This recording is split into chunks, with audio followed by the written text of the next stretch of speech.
এবং আমরা দেখতে পাচ্ছি যে যে ভাঙা পা নিয়েও বহু মানুষ, বেশ কয়েকজন তারা আজকে এই মিছিলে নেমেছেন। আমার সঙ্গে রয়েছেন একজন জুনিয়র চিকিৎসক, আন্দোলনকারী চিকিৎসক। এই দুর্ঘটনায় পা ভেঙেছেন, কিন্তু তারপর আজকে এই মিছিলে পায়ে পা মেলাচ্ছেন।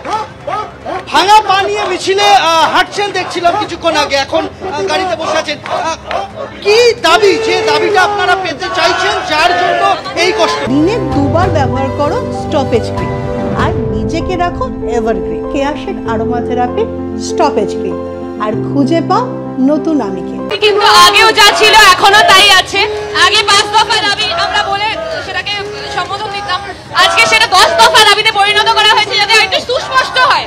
লোকে বোধহয় 5 দফা দাবিটা মানে যাদের বোঝার কথা, প্রশাসন বোধহয় বুঝতে পারেননি, তাই জন্য 10 দফায় আমরা একটু সিম্পলিফাই করে জিনিসটাকে লিখেছি, যাতে ওনাদের কানে আর চোখে পৌঁছয়। 10 দফার মধ্যে যে দাবিগুলো রয়েছে, সেই দাবিগুলো আমাদের 4, 5, 2 এই দাবিগুলোর মধ্যেই আগে ছিল। প্রিন্সিপাল হেলথ সেক্রেটারির অপসারণের রিমুভাল ফ্রম পোস্টের দাবি আমাদের 2 নম্বর দাবি ছিল, যেটা মানা হয়নি, তাই ওটা আজকে আমাদের 2 নম্বর দাবি। আমাদের এই যে সেন্ট্রাল হেলথ রেফারেল সিস্টেম বলুন, বেড ভ্যাকেন্সি ডিসপ্লে করা বলুন, যেগুলো সাধারণ মানুষের জনস্বার্থের দাবি, যাতে শুধু আমাদের সিকিউরিটির জন্য নয়, আজকে স্বাস্থ্য ভবন, স্বাস্থ্য ক্ষেত্রতে মানুষের কোনো রকমের সমস্যা আর ফেস না করতে হয়। এই যে দুর্নীতি চলছে, এই দুর্নীতি তো খালি থ্রেড কালচারের মাধ্যমে চলছে এমন নয়, এই দালালির মাধ্যমে চলছে। আজকে বেড নিয়ে দালালি হয়, সবকিছু নিয়ে নোংরামি চলে।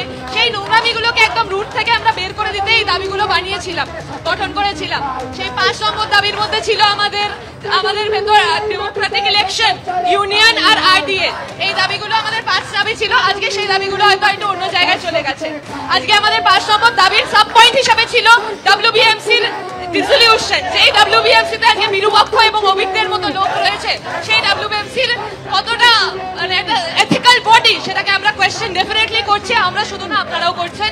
সেই ডব্লিউবিএমসির আজকে এখনো পাওয়ারে থাকাটা আমরা ঠিক মনে করছি না বলে সেই দাবিটা আমাদের আগেও 5 নম্বর দাবি সাব পয়েন্টে ছিল, সেটা আজকে 10 নম্বর দাবি। কিন্তু সব দাবি পূরণের একটাই কি হাতিয়ার? কর্মবিরতি। সব দাবির প্রথমের দাবি আমাদের হচ্ছে অভয়ার ন্যায় বিচার, যেই দাবিটা আমাদের সর্বপ্রথম দাবি, যেই দাবিতে আজকে আমরা পথে নেমেছি।